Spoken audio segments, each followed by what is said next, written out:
And welcome to our Instagram live event. My name is Paul Arsov and I'm the founder of the Decentralized Web project. The topic of our event today is impact of AI on Hollywood, sustainable or disruptive. The topic touches on artificial intelligence and its uses in film, movie, making, production, acting, and etc. But before starting to talk about the topic of our educational event today, let me tell you a little bit about our project. We are building a decentralized communication and advertising platform, and recently we have released a marketplace and collection of NFTs. What is interesting, what is special, and what is unique about our NFTs is that they're based on three-dimensional objects. Ordinary NFT marketplaces, they deal predominantly with static, flat, and unmoving two-dimensional JPEG or PNG images. But we decided to start offering three-dimensional objects, and these three-dimensional objects are coming with capabilities. As you know, with two-dimensional objects, there are lots of viewers, and most often the web browser is sufficient for viewing of a two-dimensional JPEG or PNG image presented as an NFT. But with three-dimensional objects, there has to be a special software which loads the object, like first opens a window, then it loads the object, and then it can start animating this object.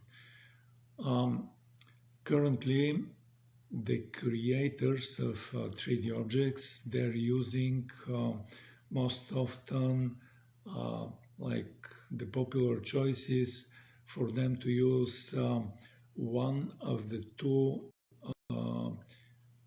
popular game engines, and one of them is called Unity and the other one is called Unreal.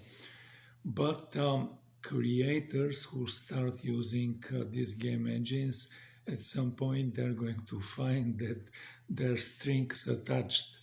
If their creation of three-dimensional object becomes successful, then they have to eventually start paying money to the game engine which they chose. So that's why we decided from the very beginning to build our own 3D software engine, and this 3D software engine allows loading, like opening a window on a computer screen and then loading the 3D NFT object, and then it starts animating, like moving the 3D NFT in a random fashion around the window it just did open. So in addition to this initial and basic capabilities of the 3D NFTs, there are few and like several additional capabilities that we have for our 3D NFTs. The first capability of our 3D NFTs is the capability of speaking. The 3D NFTs can speak in one of three different voices. The 3D NFTs can speak either in a male voice or in a female voice or in a whisper kind of a voice. In addition to the three basic capabilities, we also have the capabilities like the flavors of voices. A voice can be spoken either in normal speed, or it can be spoken in a fast speed, or it can be spoken in a slow speed manner. And if we take, for example, a male voice and it is spoken with a fast speed, then this voice can come as the voice of um, actually taking male voice, and the voice is spoken with a slow speed. Then this voice can come as the voice of a very masculine person, or it can come as the voice of an old person. So if, on the other hand, if we take a female voice and it is spoken with a fast speed, then this voice can come as the voice of a funny person, or it can come as the voice of a little girl. So that's it regarding to the speaking capability, but the next capability that we have for our 3D NFTs is the capability of voice recognition. Like initially, we are going to be having a window open on a computer screen, and around this window we are going to see a 3D NFT which is going to move in random fashion. But we can issue our first voice command to the 3D NFT to stop moving. And then the 3D NFT, which has been moving in random fashion, is going to stand still and stop moving. Then we can follow this command with our next voice commands, like move left, move right, move up, move down, zoom in, zoom out, rotate.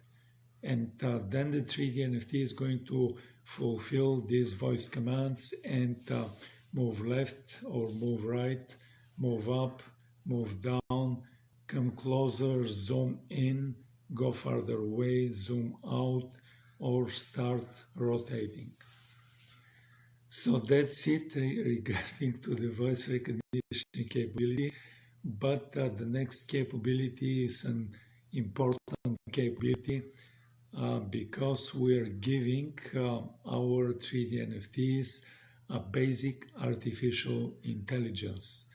Wow, really wow. So we can, the user can ask the 3D NFT with speaking, you can ask the 3D NFT, what is your name? And then the 3D NFT is going to respond back with their name. You can ask the 3D NFT, who are you?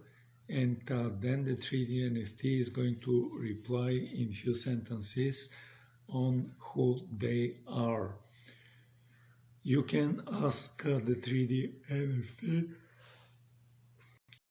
to describe something. For example, describe Web3, or describe decentralization, or describe Russia.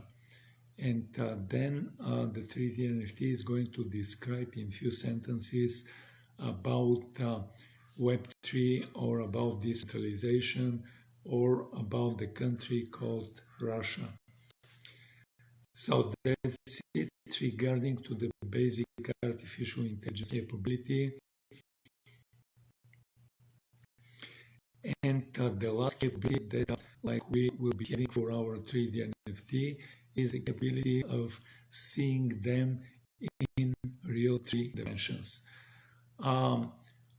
Currently we have a version of 3D NFT which is loaded on a flat 2-dimensional computer screen on a window which has been open, and we have the 3D NFT moving around this window, but essentially we're using our imagination to imagine the 3D NFT in 3 dimensions. But we're going to have a second version of the 3D NFT, and this second version is going to be displayed in a way of stereoscopics. So what stereoscopics mean is that part of the 3D NFT is going to be displayed in red or reddish color, and another part of the 3D NFT is going to be displayed in bluish color. Then you, the user, can come to our 3D NFT marketplace, and this is the moment I can tell you the URL and the name of our 3D NFT marketplace. The name of the website is 3dnft.decentralizedweb.org. 3D NFT is written with the number 3, then the letter D, then it is followed with 3 letters NFT. And this is all together 3D NFT. Then there is dot, and then there are 2 words all together, decentralized web. And they're put all together. Then there is dot, and it finishes with org. Once again, 3dnft.decentralizedweb.org. On the bottom of every page of this 3D NFT marketplace, you can see the icons of the social networks that we are posting on. You can click on one of more of this. You can become a follower, or you can become a member of a group and our community. And then you can get notified about the events, just like the event today, which is happening on Instagram Live. And as you know and witness, Instagram Live is video and audio channel. But we have the same educational event, which is happening on Saturdays, and the channel on which it is happening is Twitter Space. And Twitter Space, you may know or not, is audio only channel. The event, which is happening on Saturday, has the same topic as the event on Sundays, but we aim to cover different audiences. Like there are people who prefer Twitter and Twitter Space, and there are people who prefer Instagram and Instagram Live. So coming back to the last capability of our 3D NFTs, as I mentioned, it is the capability of seeing this 3D NFT in real 3 dimensions, and this is achieved in a way of displaying the 3D NFT in a way of stereoscopics. So like we can see the 3D NFT as like coming on the screen with one part in red or reddish colors and another part displayed in blue or bluish colors. And then you can come to our marketplace. You can click on the link which is showing accessories, and then you can order some special glasses from us. And when you receive these glasses, you're going to see that one lens of these glasses is red and the other lens of these glasses is blue. Then you can put these glasses on, and you can request displaying of the 3D NFT in way of stereoscopics, and then you're going to see the 3D NFT as coming out of the flat two-dimensional computer screen, and you're going to see the 3D NFT in real 3 dimensions. So that's the last but not least important capability of our 3D NFTs. And like so far, I did mention the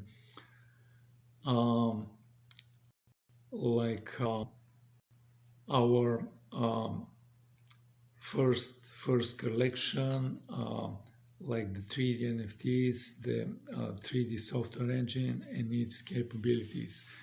But I can tell you a little bit about our marketplace as well.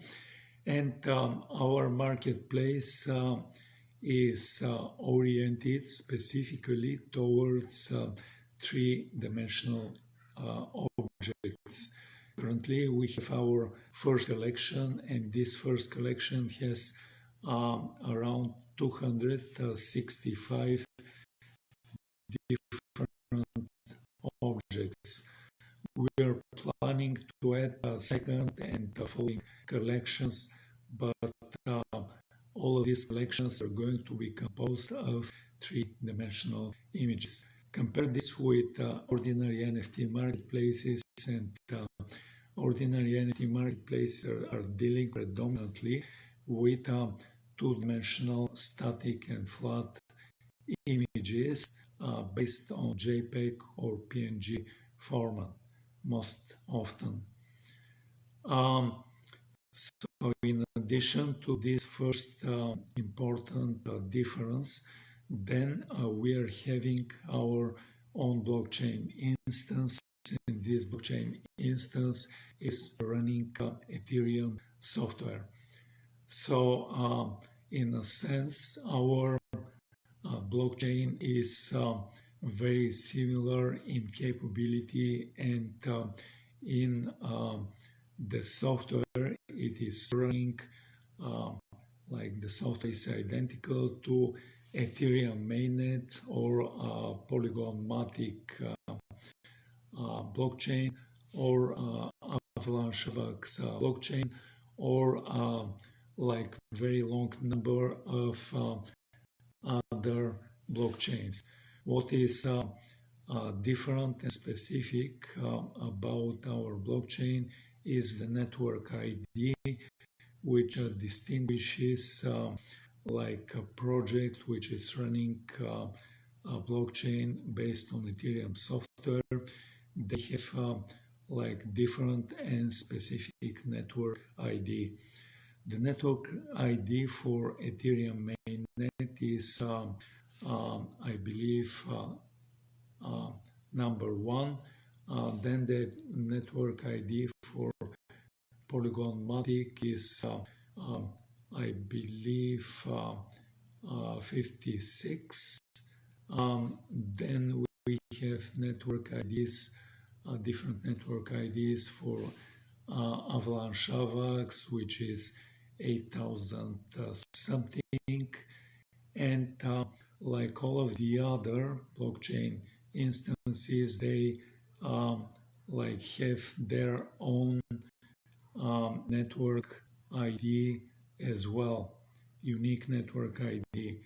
Our network ID for our own blockchain is 124. So essentially, we're detaching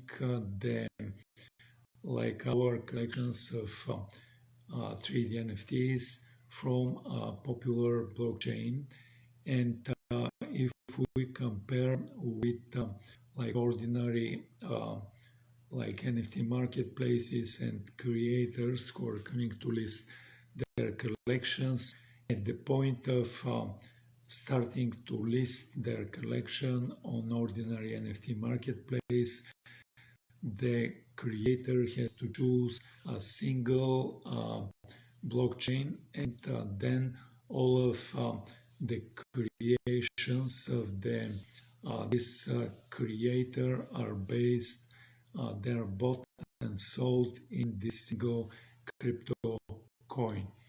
Compare this with our NFT marketplace where we have our own blockchain instance, and by having our blockchain instance, our users do not have to pay gas fees for deployments of the smart contracts for the non-fungible tokens and gas fees for the transfers of ownership from one user to another user. Then, by detaching from a popular blockchain instance, then we allow our users to use a number of crypto coins, like they have a range of choices for which crypto coin they're going to pay with, and which crypto coin are going to be used for buying and then receiving proceedings from sale of the NFT. So currently we have a choice of 4 different crypto coins, and we have a choice of paying either with Solana Sol or Polygon Matic or Avalanche or Qcoin, which is big centralized crypto exchange. They have their coin called KCS. By using this popular crypto coin, we select them based on the criteria of low gas fees for deployment for transactions done on these blockchains, and also fast transaction time, and low withdrawal fee from a centralized exchange, because many users, they have their assets on a centralized exchange, and if they come to make a payment for a specific purchase with crypto, they have to do a withdrawal from a centralized exchange, and this withdrawal has to be very affordable for the user.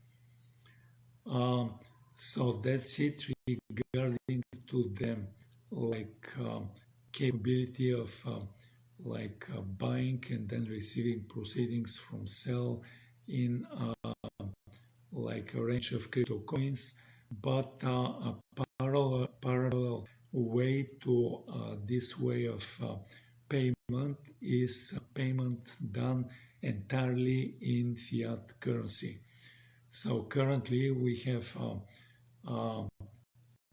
the capability of the user coming to our NFT marketplace, and then they can use their debit or their credit card to do buying and then selling of 3D NFTs done entirely with fiat currency. So at the point of buying, users can use their debit and credit card and make a payment in their national fiat currency, and this payment is then received and coming to our bank account for the first transaction, and transfer ownership from us to this first buyer.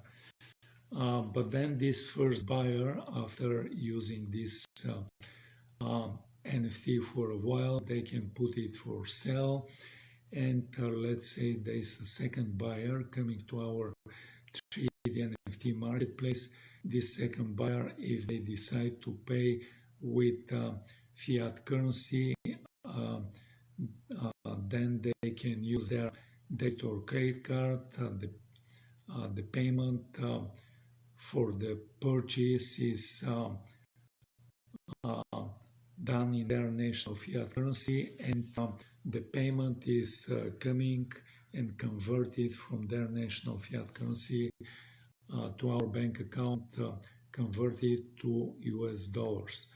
But then, like uh, we have a transfer of ownership from the first user to the second user, and we have a transfer of the proceedings from the sale from a US dollar to the national currency of the first user and former owner of the NFT, and like the payment is received by the bank account of the first user in their national fiat currency. So like this is a sequence of buying and selling which is done directly with fiat currency and independent of the first way of buying and selling, which is done entirely in crypto coins. With this said, I will be ending this little introduction of our project and our 3D NFT marketplace and coming back to the topic of today, which is impact of AI on Hollywood, sustainable or disruptive. The topic of today was inspired by an article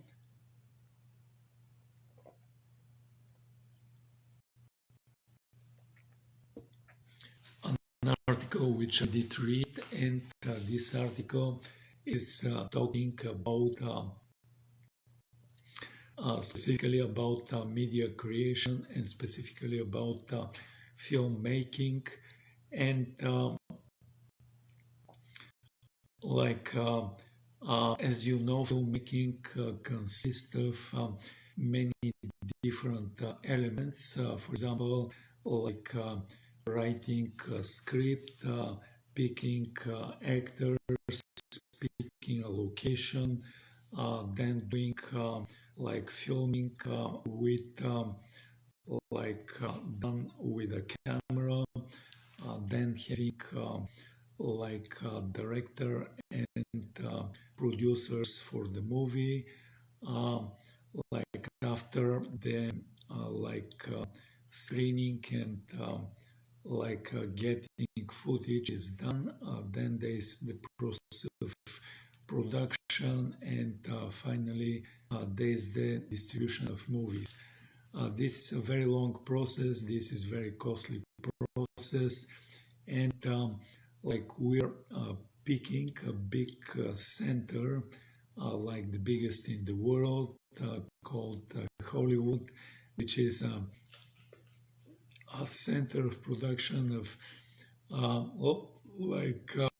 full-length movies and TV series. So some people believe that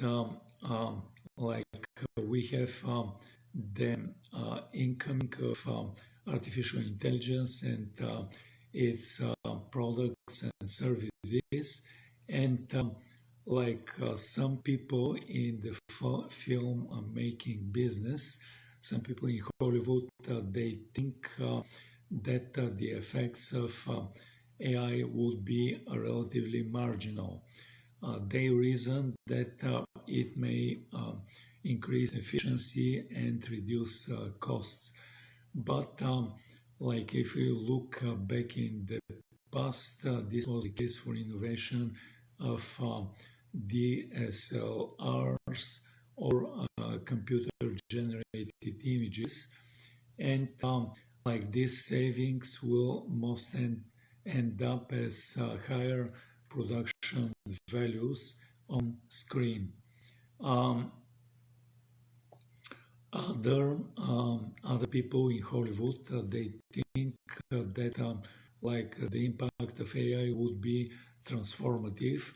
The AI video corner of Twitter X includes plenty of posts like declaring that Hollywood is dead, and like they talk about the impact of AI of jobs, and like there is a big mention and big discussion of the strikes which happened between the Writers Guild Association and the studios, and like the strike between Screen Actors Guild, AFTRA, and the studios as well.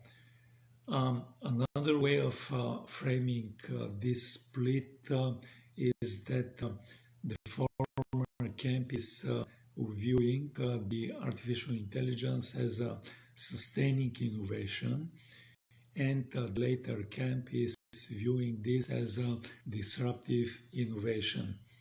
So, which one is it? The answer is that it could be both depending on how it is used. The application of AI in TV and film production is fundamentally about synthesization, like replacing a physical and labor-intensive element of the production process, which could be the sets, the locations, the vehicles, the lighting, the cameras, the costumes, the makeup, and people, both in front and behind cameras, with synthetic elements made by a computer. And this is much more efficient, but it requires a trade-off with quality control. Each pixel created by a computer delegates some human like oversight and judgment to what AI did create. Opinions in Hollywood about like AI are polarized, partly because synthesization is happening from two different directions, reflecting opposing approaches to the trade-off between efficiency and quality control. One approach, we can call it progressive synthesization, and it synthetically incorporates artificial intelligence into existing production processes. The other is what we call progressive control. It starts out entirely synthetic, and systematically it is increasing like creator control. The former one is sustaining innovation, and the later one is disruptive innovation. So we are going to go over the details and differences, and like AI can be either a sustaining or disruptive innovation depending on how it is used. Whether you think it is former or the later, it depends on who you are and where you look. Many traditional studios, both majors and independents, they are pursuing so-called progressive synthesization, and increasingly incorporating AI tools into existing workflows. Like most incumbents, they view technology as a tool to improve the costs and quality of existing products and processes, which is the definition of sustaining innovation. At the same time, like AI video generators uh, have started off as entirely synthetic with limited creator control, and they're providing more control over time. So like this is so-called progressive control. Not surprisingly, creators outside the traditional Hollywood system are the most excited about these tools. The initial output of these tools is or was almost a joke. It is real, disturbing, and generally unwatchable.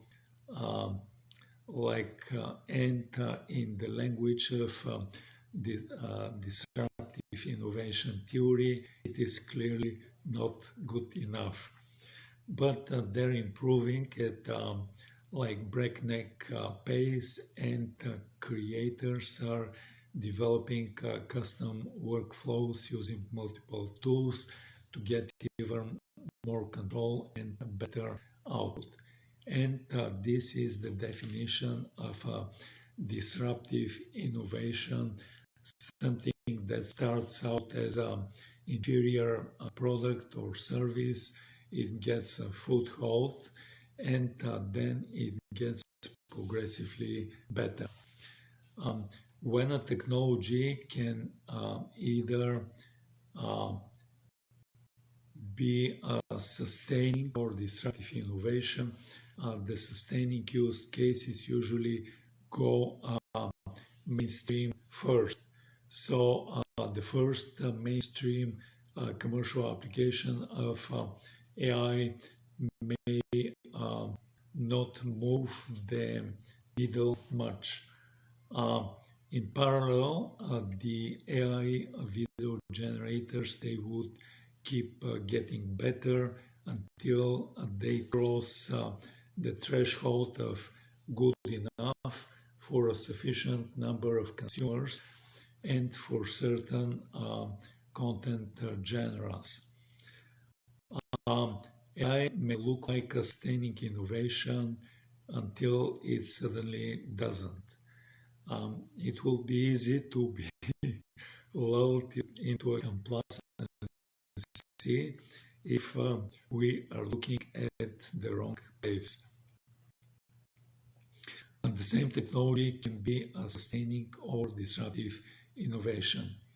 In the theory of disruptive innovation, Clayton Christensen distinguished between the sustaining and disruptive innovation. A sustaining innovation enables incumbents to make a better product than they can sell for higher profit margins to their customers. Disruptive innovation, in contrast, disrupts and redefines markets by introducing products and services that are not good as currently available products. Once the disruptive product gets a foothold in the new and low-end markets,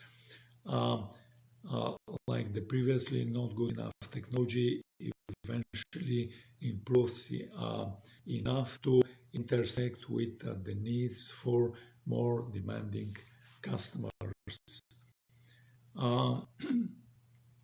The key point here is that disruptive innovation always starts as not good enough, and they're always cheaper to implement, but the initial trade-off for low cost is lower performance or lower quality than the existing products or services.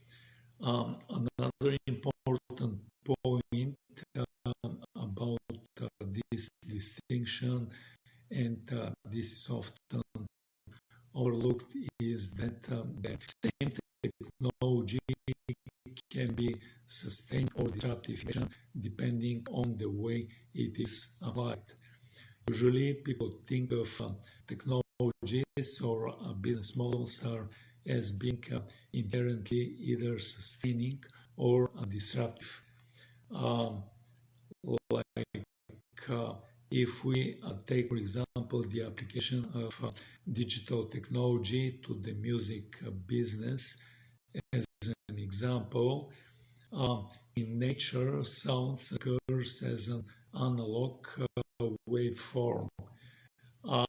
Analog media like vinyl records or cassette tapes replicate these natural sound waves through physical alteration in the media.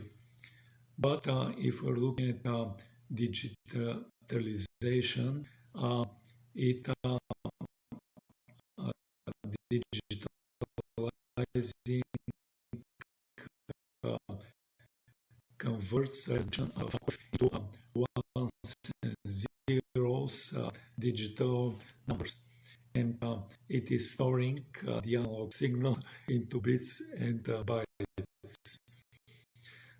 One of the first applications of digital technology in music was the creation of CDs, which was sustaining innovation. Relative to vinyl or a cassette, the CDs offered better sound qualities, less background noise, greater durability, and easier control over playback. And more importantly, they offered much bigger storage space. Music labels and retailers, they marketed CDs as an improvement and sold them at higher prices. Another application for digital technology was the creation of MP3 format and the transport of those files over networks, which was essentially a disruptive innovation. These files were initially often lower quality or sometimes corrupted and mislabeled and passed around for free on peer-to-peer file sharing networks. But there are many other examples of a single technology used both in sustaining and disruptive way. Since sustaining approach is easier to implement and the disruptive approach initially produces an inferior product that doesn't serve most customers, the sustaining application usually gets mainstream first. Cloud computing was initially an extension of data centers hosting, but ultimately it paved the way for hyperscalers and cloud computing. Considered also 3D printing, which was initially used for speed prototyping as part of the traditional manufacturing process, but it eventually replaced some forms of manufacturing altogether. So in TV and film production, AI is being approached as both sustaining innovation, so-called progressive synthesization, as disruptive innovation with so-called progressive control. But many incumbent studios, both majors and independents, they're looking to systematically incorporate AI into existing production workflows. They're looking for the disruptive way with combining this with synthesization. We into so-called progressive synthesization. This continues a tradition as old as filmmaking itself, um, and a tradition which started long before the advent of AI. It is a sustaining innovation because it aims to improve the cost and quality of existing products and processes. So all fictional TV and filmmaking is partially an effort to make audiences suspend their disbelief and pretend that something that clearly didn't happen is actually happening as viewed on screen. Uh, Virtually since the inception of film and filmmaking, filmmakers have been combining synthetic and live action elements to create sufficiently believable illusion. Uh, you can view the history of synthesization and mostly the innovation in synthesization with computer generated images in 1980s consisted of adding synthetic physical elements like uh, uh, like makeup, prosthetics, physical special effects, and etc. And like after that, most of it consisted of adding synthetic virtual elements, and they were created on computer. Um, like progressive synthesization is uh, innovation. But synthesization is to reduce the cost of time required of the existing production process, or the viewer's experience.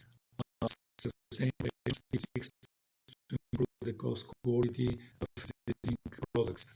Text to image to create concept art like storyboards and animatics. Um, like ChatGPT wrappers, they help with script development and editing. Text to 3D tools help to develop 3D assets for uh, previews or even production. Like text-to generators, they develop virtual production backgrounds. And there are tools to also automate and improve certain VFX process and enable digital reshoots. Future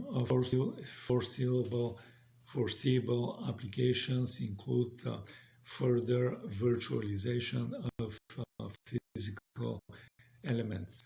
It should be possible to lean more heavily on digital costumes and digital makeup. There's a face swapping technology which may enable the use of acting doubles, and it's going to reduce the need of a like a major A-list actors to show up on set at least some of the time. Most extensive use of AI-generated digital assets may enable use of simple, less expensive sets. Um, There is a possibility of creating for tools for creating simple storyboards, and like it could be created just by reading the script, and like this could take even the first pass edit by syncing the footage with screenplay and audio. Um, but also let's look at progressive control, and this is the other end of the spectrum. Tools that are entirely synthetic and prioritize efficiency over creator control. Namely, these are the AI video generators, um, and like not surprisingly, many incumbents are very dismissive of these tools, and creators who are outside of the traditional Hollywood system, uh, like uh, like the outsiders, they have the most to gain, at least to lose. They're actually the most enthusiastic. Uh, like other disruptive innovations, the initial quality of these tools is clearly not good enough. Early clips um, using these tools produced grotesque results, and even now they have challenges with some temporal consistency between frames, motion, and syncing speech and lips.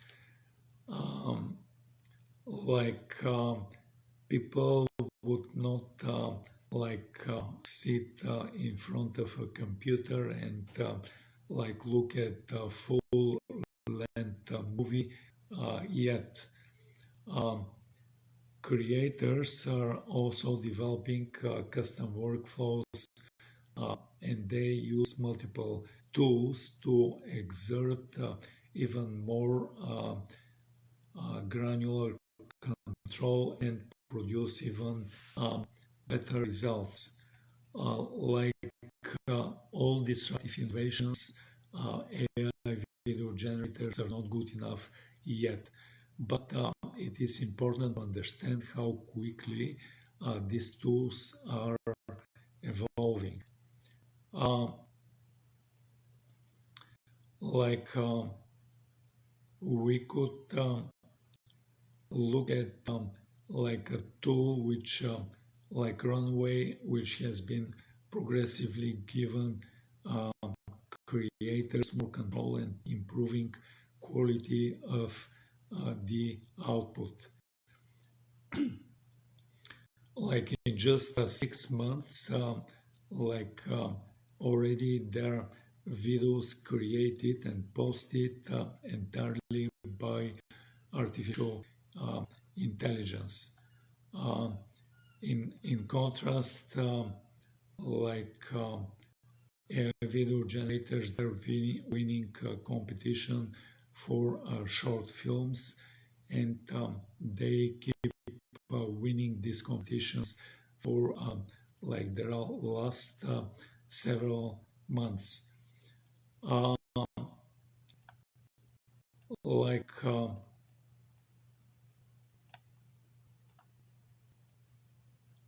we also have multi tools workflows, and like for instance, there is the reimagining of Harry Potter as a Pixar movie. Uh, like so, if we take this example, this obviously uses copyright material, but like if the creator isn't monetizing the video, it could fall under the category of fair use. And like these video tools make the characters and the dialogue to look believable. and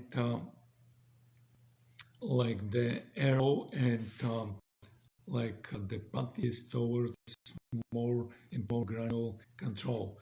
Um, it's hard to overstate how quickly all this is moving.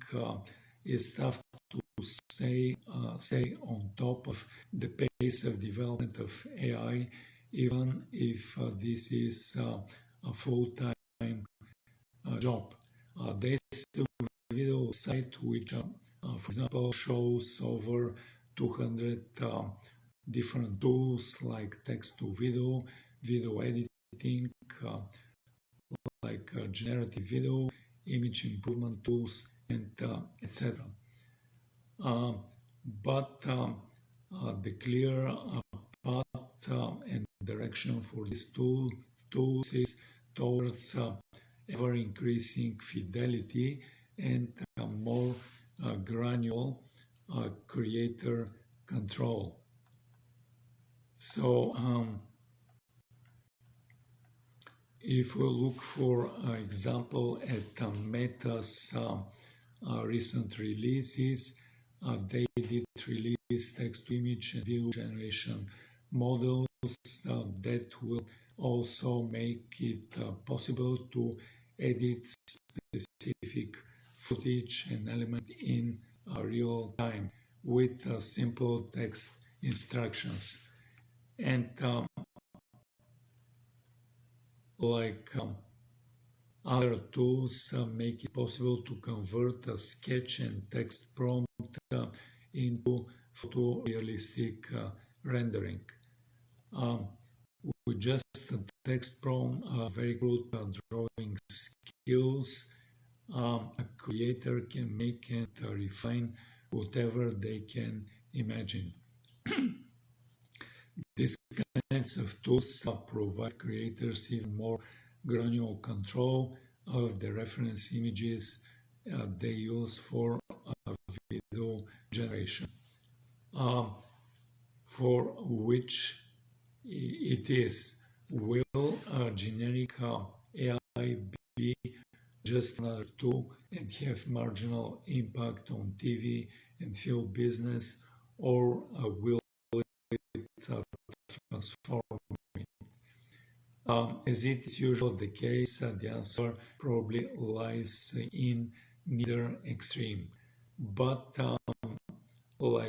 we would be leaning more towards the later.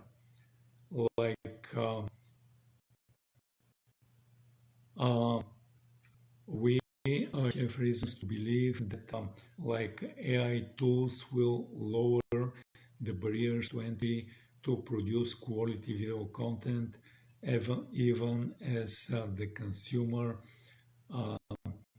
definition of quality is shifting to de-emphasize higher production costs. Always is a dangerous word, but lower barriers to entry are always disruptive for incumbents. Of course, there are counter examples. So it is important to recognize that the first mainstream use of AI would probably be sustaining innovation and not disruptive innovation. But it is important to recognize that the first mainstream use cases of AI would probably be sustaining innovations more sufficient VFX work or more convincing de-aging and dubbing. This may yield some cost savings or improve production values, but probably this won't move the needle much. But it would be easy to be lulled into complacency and underestimate the potential effect if we're looking in the wrong place. At the same time, however, progressive control approach will keep getting better. at some point within maybe the next 5 years, AI video generators will surpass good enough thresholds for certain genres and for sufficient number of customers. In the other words, it will probably look marginal until it doesn't. It will be easy to be lulled into complacency, but until it is not going to be like this anymore, and it is going to be disruptive. With this said, I will be ending this presentation. Thank you for coming. Thank you for viewing this. And in the end, I like to invite you to come and join our social channels. You can find them on our 3D NFT marketplace. And once again, the name and the URL of the website of the 3D NFT marketplace is 3dnft.decentralizedweb.org. 3dnft.decentralizedweb.org. On the bottom of every page, you can find the icons of the social networks that we're posting on. You can become a follower or a member of the group, and you can join our communities.